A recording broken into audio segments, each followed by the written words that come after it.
Beneath our streets, beneath our languages, beneath our myths, there are echoes. Faint at first, then gathering into a chorus that connects us to those who came before. These voices speak in fragments, a ruined temple, a broken pot, a word in an old tongue. Piece by piece they assemble a map of human curiosity, fear, and hope. This is the story of the ancient world, and how its voices still shape our laws, our stories, and the ways we imagine tomorrow. The first cities rose beside rivers, the Nile, the Tigris and Euphrates, the Indus, the Yellow River. From irrigation and trade came specialization, law, and writing, the tools that turned fleeting lives into lasting records. Craftspeople and scribes translated daily needs into enduring systems, canals that fed millions, accounting tokens that tracked grain, and scripts that preserved names and deeds. Writing was the first echo, the act of turning breath into mark, and mark into memory, so that private grief and public decree could outlive a single lifetime. Key point: writing was the first echo, the act of turning breath into mark, and mark into memory. Codes of law, epic poems, and creation myths answered the same human questions. Who are we? Why do we suffer? Who governs us? Hammurabi's inscribed stele and the Epic of Gilgamesh both record answers, some brutal, some consoling. These texts shaped expectations about justice, heroism, and the gods. Rituals, oaths, and theatrical recitations made those ideas communal, embedding moral rules into everyday life. Laws protect a society, myths bind its heart, and together they make meaning legible across generations. Key point: laws protect a society, myths bind its heart. Empires extended these echoes across continents.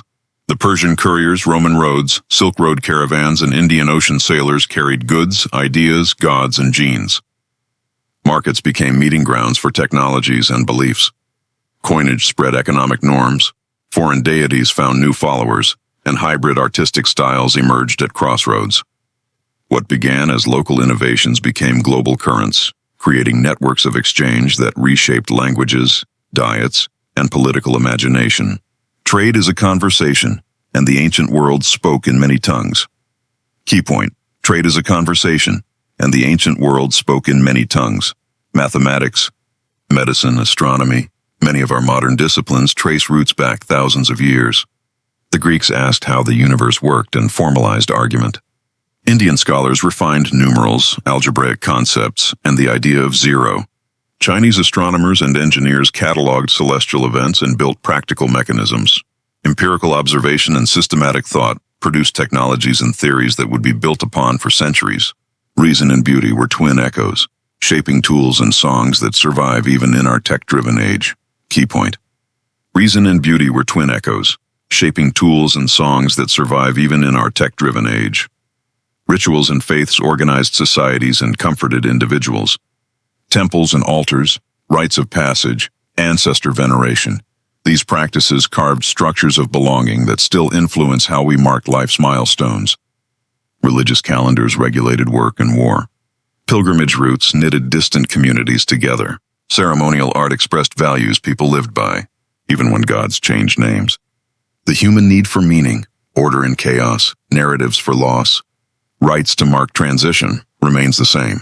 Key point: deities shift and evolve, yet our need for meaning remains unchanged. For centuries, those echoes slept beneath sand and silt. Archaeology and scholarship have coaxed them back, sometimes gently, sometimes contentiously. Excavations recover pottery, bones, and graffiti. Epigraphers decode inscriptions. Paleobotanists read ancient diets. But the act of recovery raises questions about ownership, interpretation, and the stories we privilege. Unearthed artifacts rewrite histories and challenge national narratives.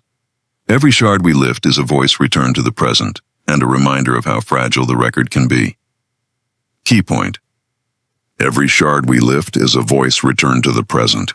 So what do we inherit from the ancient world? Not just monuments and texts, but frameworks, law, language roots, urban design, moral dilemmas, artistic canons. These are the echoes that color our politics, our stories, and our identities. City planning borrows patterns laid millennia ago. Legal ideas evolve from earlier codes. Artistic motifs resurface in new media. The past isn't behind us. It's woven into the scaffolding of our lives. visible in gestures we take for granted and debates we still argue. Key point. The past isn't behind us.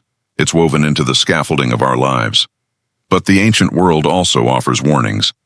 Environmental mismanagement, social inequality, the rise and fall of states, drought, deforestation, and resource misallocation contributed to collapses.